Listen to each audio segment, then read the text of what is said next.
Hello aspirants, my name is Rajeev Ahir and I welcome you all to UPSC mantra. आप सभी का आपके नए यूट्यूब चैनल यूपीएससी मंत्रा पर स्वागत है। हम यूपीएससी, स्टेट पीसीएस और अन्य परीक्षाओं के लिए आर्ट एंड कल्चर की एक लेक्चर सीरीज शुरू कर चुके हैं। आज के सेशन में हम टेम्पल आर्किटेक्चर का बचा हुआ भाग कंप्लीट करेंगे। हमने अभी तक टेम्पल आर्किटेक्चर में नागर शैली, द्रविड़ शैली या द्रविडियन स्टाइल, नागर स्टाइल, इन दोनों को कवर कर लिया है। आज के सेशन में हम वेसरा स्टाइल की चर्चा करेंगे। वैसे तो मैंने इंट्रोडक्शन वेसर स्टाइल का, वेसर शैली का आपको पहले दे रखा है, लेकिन एक बार पुनः, चूंकि आज की क्लास वेसर शैली से संबंधित है, उससे संबंधित चीज़ों को मैं आपके साथ शेयर कर देता हूँ। A quick revision of something which we had earlier studied by the name Vesara style of temple architecture. हमने पढ़ा था कि नागर शैली जो उत्तर भारत की है और द्रविडियन शैली जो दक्षिण भारत की है, इन दोनों शैलियों के कुछ महत्वपूर्ण फीचर्स, कुछ अच्छे सेलेंट फीचर्स जो है उनको क्लब कर दिया गया, एक साथ उनको मर्ज कर दिया गया और एक नया स्टाइल वेसरा आर्किटेक्चर के फॉर्म में डेवलप हुआ। यानी नागर शैली और द्रविडियन शैली के कुछ अच्छे अच्छे फीचर्स हमें वेसरा शैली में मिलते हैं। Vesara style of temple architecture is a hybrid, is a mixture of good or salient features of both नागर style as well as Dravidian style. अब ये क्या है, कब डेवलप हुई, ये फीचर्स जो कॉमन फीचर्स हैं वो कौन कौन से हैं, उन सब पे आज हम चर्चा करेंगे। तो नागर शैली के मंदिर जो होंगे वो आपको डेक्कन में देखने को मिलेंगे।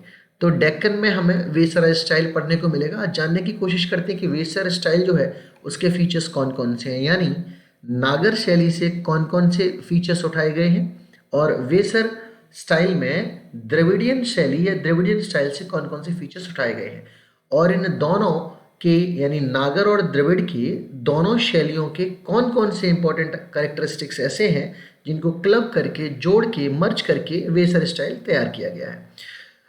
वेसर स्टाइल जो है इसको हम कर्नाटका स्टाइल भी बोलते हैं या कर्नाटक शैली के मंदिरों की स्थापत्य कला, ऐसे भी हम इसको बोलते हैं। तो वेसरा स्टाइल या Vesara school is also known as Karnataka school, ये होगी पहली चीज। दूसरा, चालुक्य साम्राज्य के अंतर्गत इनका विकास हुआ था। याद करो आप, एंशियंट इंडियन हिस्ट्री जब हम पढ़ रहे थे तो जो लेटर फेज था एंशियंट का, वहां पे हमने चालुक्य और पल्लव, चालुक्यास और पल्लवास पढ़े थे, चालुक्य और पल्लव, और ये देखा था कि पल्लवों का और चालुक्यास का आर्किटेक्चर बहुत पॉपुलर है। इनका कल्चरल कंट्रीब्यूशन पॉलिटिकल कंट्रीब्यूशन से ज़्यादा इंपॉर्टेंट था। तो उन्हीं चालुक्य राजाओं ने मिड सेवन्थ सेंचुरी एडी यानी 7वीं शताब्दी के मध्य में इन्होंने विकसित किया था कर्नाटका स्कूल। किसने विकसित किया था? चालुक्यास ने।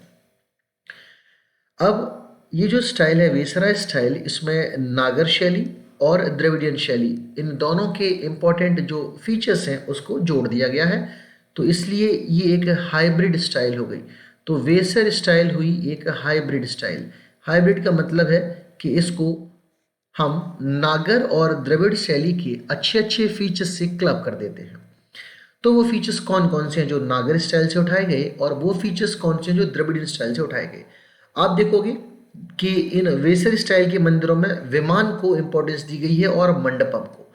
विमान जो था वो हमने द्रविडियन आर्किटेक्चर में पढ़ा था, और ये दक्षिण भारत के द्रविडियन आर्किटेक्चर का एक फीचर हुआ।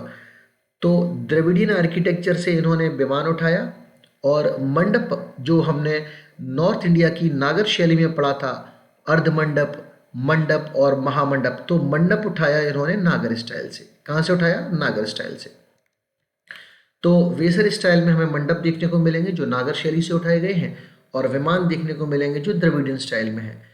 विमान जो है हमने पढ़ा था कि they are stepped pyramidical shape, यानी एक पिरामिड का आकार का आपको मिलेगा जो माउंटेन लाइक स्पायर था, यानी जो ऊंचा शिखर की तरह दिखता है, उसको हमने विमान बोला था दक्षिण भारत में। विमान में और शिखर में फर्क क्या था? शिखर जो है वो कर्विलीनियर होते हैं, मतलब कर्व की तरह ऊपर जाते हैं, इस प्रकार ऊपर जाते हैं कर्व की तरह, लेकिन जो विमान है वो इस प्रकार पिरामिड के शेप में होते हैं, लेकिन इनमें सीढ़ीनुमा स्ट्रक्चर है, कुछ ऐसा स्ट्रक्चर आपको देखने को मिलेगा, इसको हमने विमान का नाम दिया था।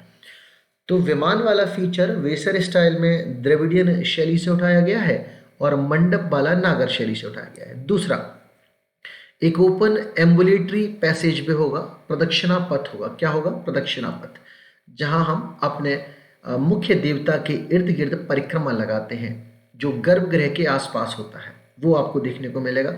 और ये फीचर हमें नागर शैली में भी देखने को मिला था। दूसरा, जो पिलर्स होंगे, जो स्तंभ होंगे, जो डोरवेज होंगे, दरवाजे, और जो सीलिंग्स, छत है, उन सब में बारीक बारीक इंट्रिकेट कार्विंग्स देखने को मिलेगी। हमें जटिल नक्काशी देखने को मिलेगी।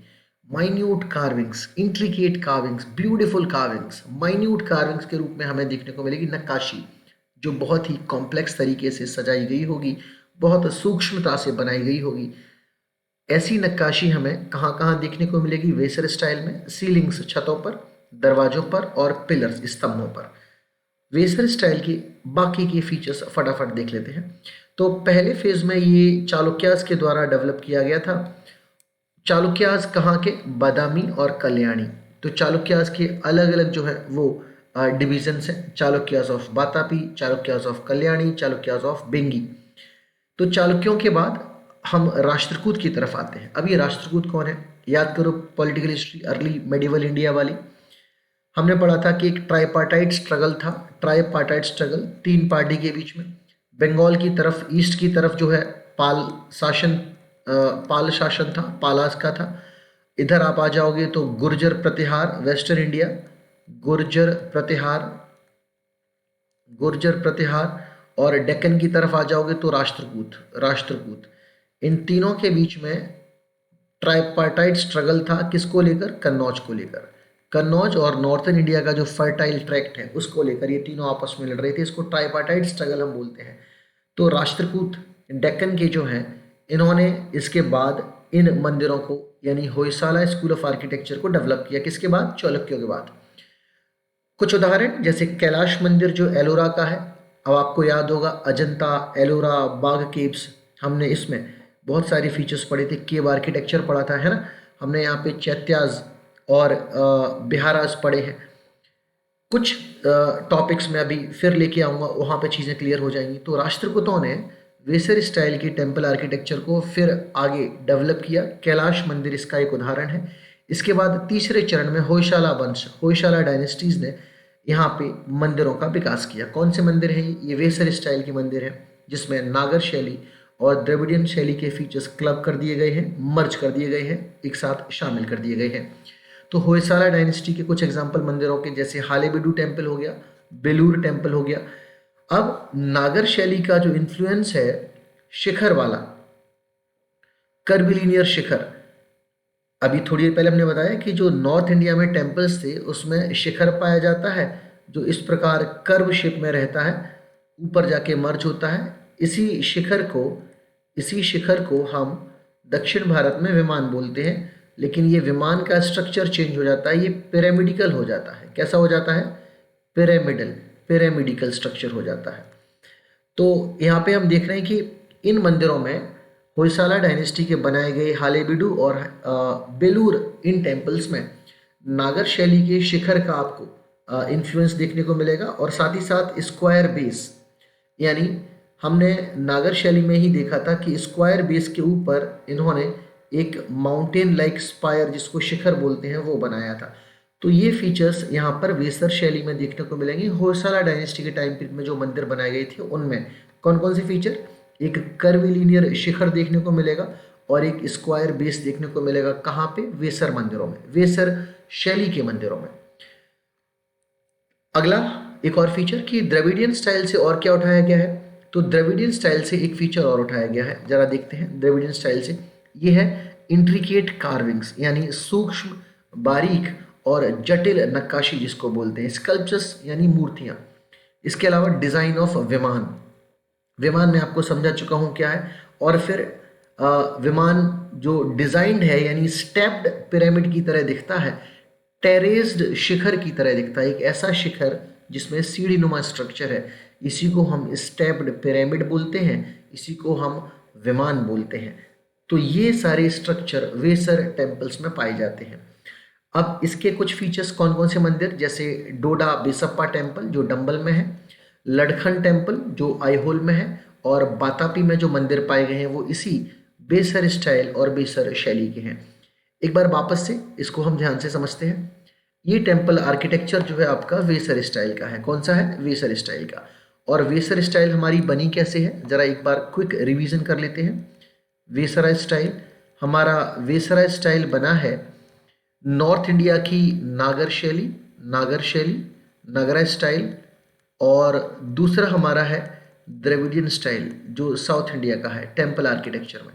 तो नगरा प्लस द्रविडियन स्टाइल, इन दोनों के फीचर्स को जब हम क्लब कर देंगे फीचर्स को, तो बनेगा वेसर स्टाइल। क्या बनेगा? वेसर स्टाइल।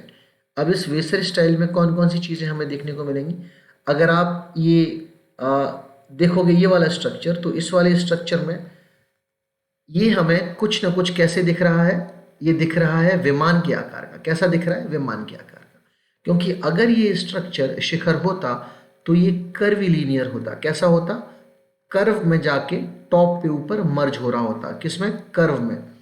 पर ये कर्व तो है ही नहीं, ये स्टेप्ड पिरामिड है, और ये द्रविडियन आर्किटेक्चर की विशेषता थी, तो उसको यहाँ पे उठा लिया गया।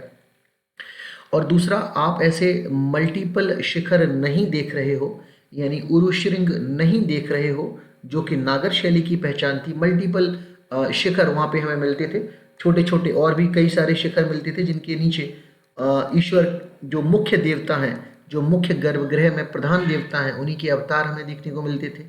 तो ये एक सिंगल शिखर है, यानी एक सिंगल विमान है।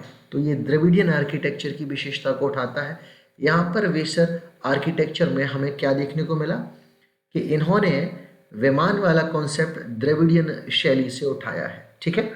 अब आप अगर ध्यान से देखोगे तो इसमें जो फीचर्स कॉमन मिल रहे हैं, उन फीचर्स में हमें दोनों के फीचर्स देखने को मिल रहे हैं, द्रविडियन शैली के भी और नागर शैली के भी। एक बार पुनः दोबारा से, इन्होंने विमान बनाए हैं वेसर शैली में और मंडप बनाए हैं। मंडप नागर स्टाइल है और विमान द्रविडियन स्टाइल है। दूसरा, इन्होंने ओपन एम्बुलेटरी पैसेज वे यानी प्रदक्षिणा पथ बनाया है, जो नागर शैली में भी देखने को मिला था। इन्होंने बारीक, सूक्ष्म और जटिल नक्काशी बनाई है छतों पर, दरवाजों पर और पिलर्स, स्तंभों पर। ये इंट्रिकेट कार्विंग्स वाला फीचर इन्होंने उठाया है।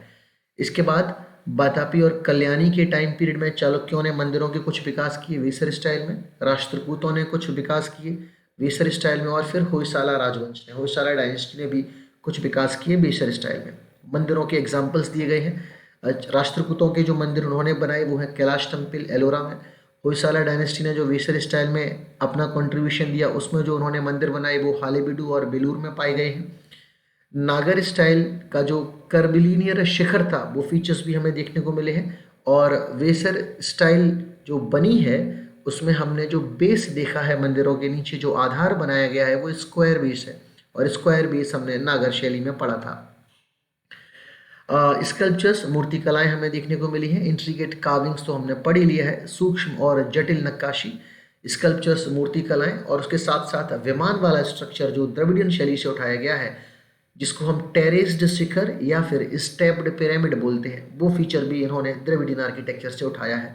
इसका एग्जाम्पल है डोडा बसप्पा टेम्पल डंबल में, और लड़खान टेम्पल आईहोल में, और एक बादामी से मंदिर पाया, उसमें भी वेसर स्टाइल पाया जाता है। आपके सामने जो स्क्रीन पे इमेज आपको शो हो रहा है, विजिबल हो रहा है, वो डंबल से उठाया गया डोडा बसप्पा टेम्पल है। ये वेसर स्टाइल को प्रदर्शित करता है। ये है वेसर स्टाइल। और वेसर स्टाइल मैंने आपको बोला ही है, नागर शैली और द्रविडियन शैली का मिक्सचर है। इसमें जो फीचर्स लिए गए हैं, दोनों के फीचर्स हैं। तो ये एक छोटा सा ट्यूटोरियल क्लास था हमारा वेसर स्टाइल को लेकर। टेम्पल आर्किटेक्चर में हमने 3 अलग अलग स्टाइल्स कवर किए हैं। पहला स्टाइल जो हमने कवर किया है वो था नागर शैली, और नागर शैली के बाद दूसरा जो स्टाइल हमने कवर किया है वो था द्रविडियन शैली। आज जो हमने पढ़ा है इस क्लास में वो था वेसर स्टाइल, वेसर शैली, जो नागर और द्रविडियन शैली को क्लब करके बनाया गया है। I hope these classes will be beneficial to you. अगर कोई चीज़ और आप एडिशनली पढ़ना चाहते हैं, या फिर कोई और चीज़ जिसकी आपको रिक्वायरमेंट हो, कमेंट सेक्शन में आप ज़रूर बताएं, ताकि हम उन चीज़ों पर काम कर सकें और आपके लिए बेहतर ट्यूटोरियल ला सकें। जो भी फीडबैक हो वो आप क्लासेस के रिगार्डिंग अपने कमेंट सेक्शन में ज़रूर डालें, ताकि हम कुछ और बेहतर आपके लिए, आपकी खिदमत में पेश कर सकें। I hope the efforts will be beneficial towards your success, towards your examinations effort. दूसरा, If anything is there in your suggestions, please drop it in the comment section so that we may help you out in improving further classes. Thank you very much. Stay safe and continue learning. Jai Hind.